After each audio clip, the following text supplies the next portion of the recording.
rekla si, nabira se, pol pride nek trenutek, ki sproži, pa napišeš pesem.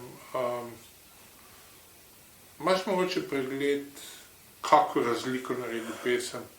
Kaj si ti 5 minut preden pesem nastane, preden se pesem rodi, pa kaj si ti 5 minut potem, ko je pesem končana?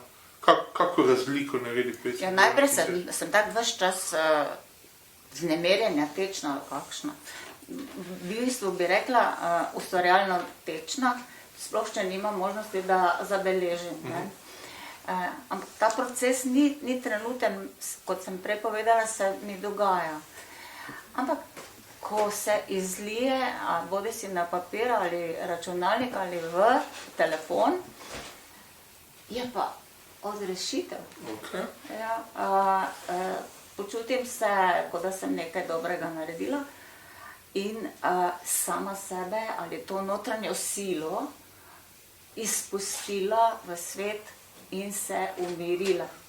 Se pravi, lahko zdravnikom rečemo, na mesto pomirovalne ljudje piše poezijo. Jaz včasih si mislim, da bi bilo dobro kakšno pesem v državnem zboru prebrati, preden se začne razprava. Vam je kak družinski član, da je rekel, pojdi, napiši pesem? Kako to mislite? V smislu te napetosti pa živčnosti, ko se kdo kdaj poslal pesem? Da ni bilo treba reči, kar napisati. Okay.